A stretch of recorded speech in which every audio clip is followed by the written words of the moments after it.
understand our frustration. A community in disbelief after no charges were filed against an officer in the death of a 13-year-old boy. The findings in a new report on the investigation, the tensions that ran high in a meeting with police. He was driving a little erratic. He just lost control. The frantic 911 calls just moments after a driver hit 4 students at a bus stop. Ahead, what witnesses saw leading up to this horrific accident. And we're dry this morning, but we will see storms returning this weekend. I'll time it out for you. It's a new day. This is CBS 12 News This Morning.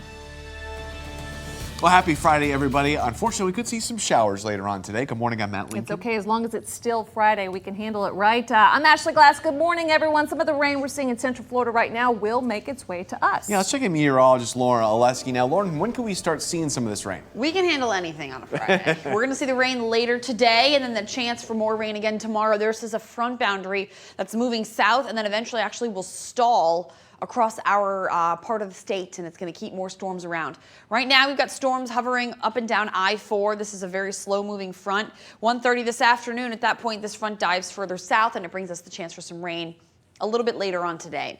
8:45 this evening, a little lingering shower or two, especially across the Treasure Coast. As we head into tomorrow now, we're actually going to probably wake up dry for your Saturday morning. And then tomorrow afternoon, those storms return. 9:30 in your Saturday evening, some of that rain could even linger a little bit later.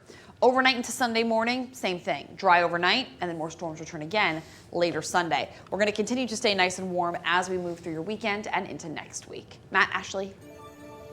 All right, Lauren, thank you. On-time traffic right now at 6:02. We're taking a look right now at what's going on the Turnpike. This is in St. Lucie County going southbound, heading south from Yeehaw Junction. There's some cleanup going on right now, but the entire Turnpike is closed. So if you know anyone that's coming down from Yeehaw Junction, working in their way south, in St. Lucie County, the whole southbound of the Turnpike is closed. Right now, no problems, though, going northbound if you are headed that way. Well, this morning we are learning a Boynton Beach police officer will not face criminal charges in a dirt bike accident last year. You may remember this 13-year-old boy died when he crashed into a sign as the officer tried to pull him over. So take a look. This is a surveillance video from just moments before the crash. You can see Stanley Davis getting gas and then driving away once he sees the cruiser start to pull into the gas station. We have team coverage for you this morning. Sam is at the live desk with community members who are angry about the outcome. But we want to start here with CBS 12's Madeline Montgomery live from the Boynton Beach Police Department. Maddie, what did you learn here in the reports that we obtained?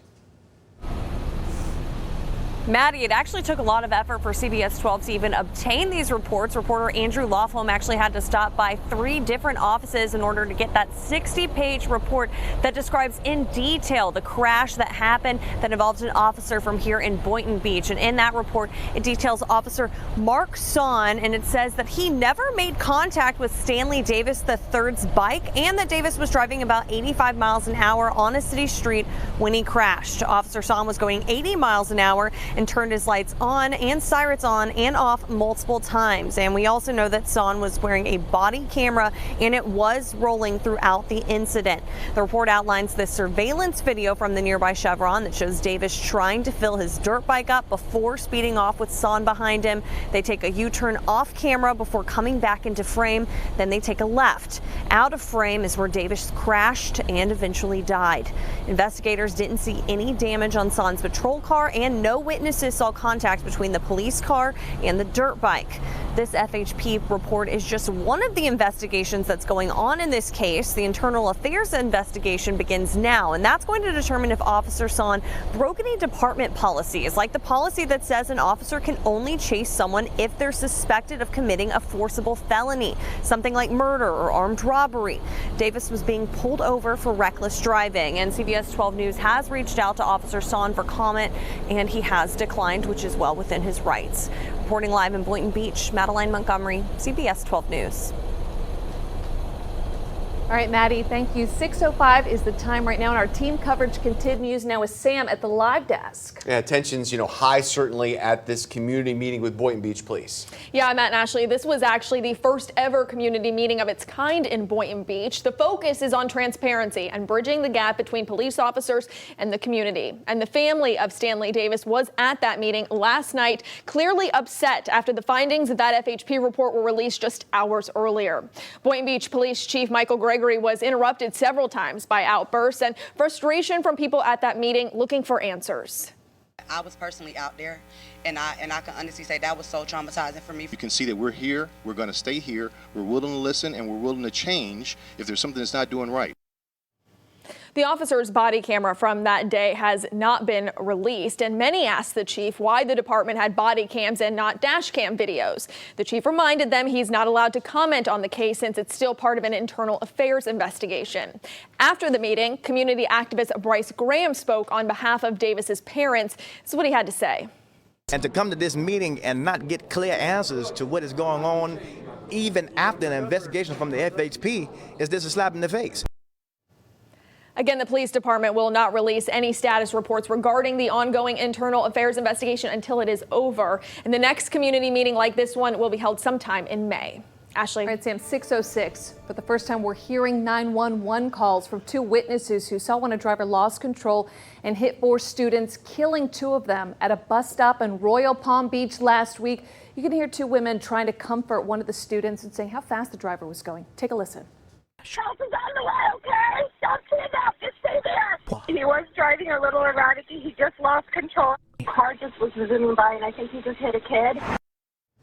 Right now, investigators are still trying to figure out exactly what happened. In this search warrant obtained by CBS 12 News, deputies say the driver seemed lethargic after the crash, having trouble getting up and down, losing his balance. The first deputy on scene says she thought the man behind the wheel was impaired. Right now, no charges have been filed against the driver.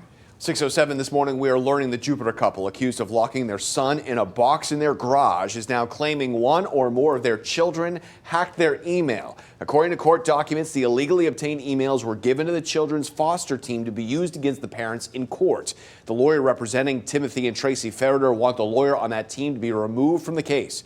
The couple are both charged with aggravated child abuse. Right now, the boy, along with three other kids, are in the state's care. This morning, CBS 12 News continues to dig deeper into the safety of our drawbridges after a 79-year-old woman fell to her death from the Royal Park Bridge in West Palm Beach back in February. Investigators say the bridge tender Artishua Polk, now charged with manslaughter by culpable negligence, didn't properly check before lifting the bridge while Carol Wright walked her bike across the bridge.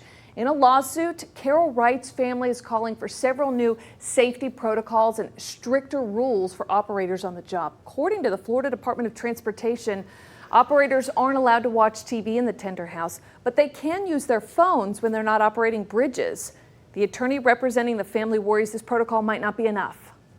My understanding, they have cable in there, and then they're allowed to take their cell phones in there, which is okay, but I think they should have a requirement that at certain intervals when the bridge is getting ready to open or close, and for a 10-minute period before and after, they should not be allowed to use distractive devices.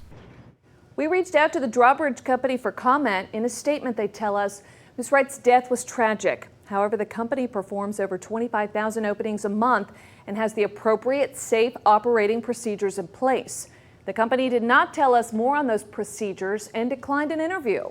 6:09 this morning, the first lawsuit has been filed against the Parental Rights in Education bill just signed into law this week. LGBTQ advocacy groups are trying to block the so-called Don't Say Gay law. In a lawsuit, Equality Florida and Family Florida claim the law is discriminatory and violates the First Amendment.